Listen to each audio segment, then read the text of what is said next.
Hello. Okay, so I think a while ago I had said that I wanted to make like a tutorial for how to clean VCRs and stuff. So I'm gonna do that here. So the first thing, obviously, make sure that it's unplugged, because if it's plugged in, you could have issues.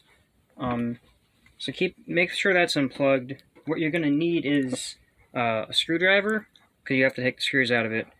Um, You need rubbing out like isopropyl alcohol and a piece of paper. To clean the video heads, you need paper because if you use cloth on the video heads, all the little fibers and stuff can get stuck on there. And when you run the VCR and the video head spins, it can rip them out. So don't do that. That's what I do to clean the video heads, and then for everything else, just to get dust out and stuff, I would just use Q-tips, but make sure they don't go anywhere near the video heads because all the little fibers and stuff can really mess it up. So I'm going to start by taking out the screws.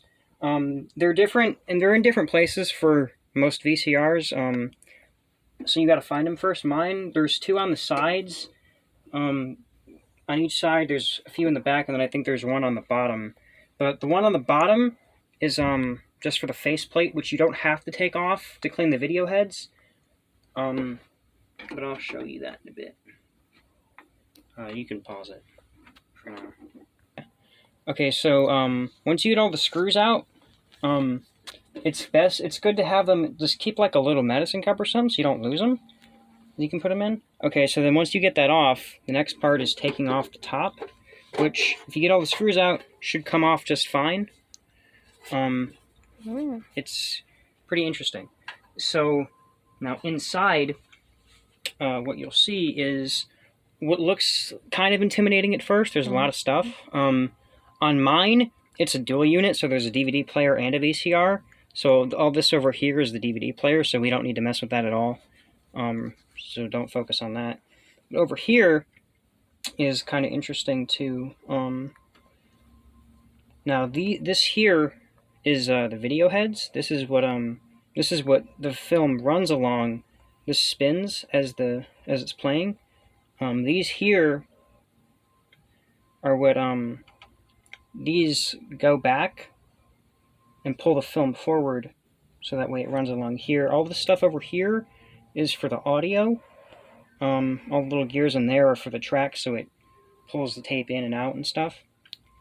Now underneath it, usually on the underside of the chassis, is the mode switch, which is pretty cool too, because the mode switch is what tells the machine what position it's in, so that way you can't, like, eject the tape while it's playing, or if it's so it knows when it's paused, if it's playing, so you can't, so it won't eject it while it's playing and rip the tape out. So here, like I said before, are the video heads that spin while the tape is playing. So to clean that, all you really need to do is get like a piece of paper, just like printer paper. I would kind of fold it down into like a triangle of some sorts.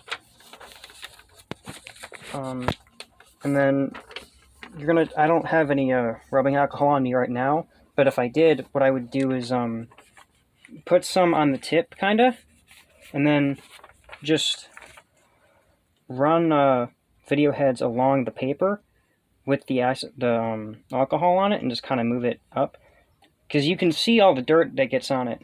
For everything else, though, like if the rest of it's dirty, you can use a Q-tip to clean the rest of it out, or they make cans of compressed air that you can shoot in there and clean that all out. That usually works pretty well. The other thing, usually on some of the newer VCRs, like, well, not new, but late 90s, early 2000s kind of stuff, especially dual units, what you'll see over here is a little arm with a little bit of foam on it. That is an auto cleaner for the video heads.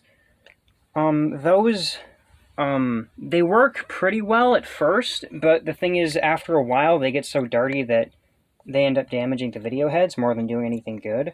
So it's best to take those off. I took mine off, so that's why you don't see it anymore. Yeah, but that's usually best.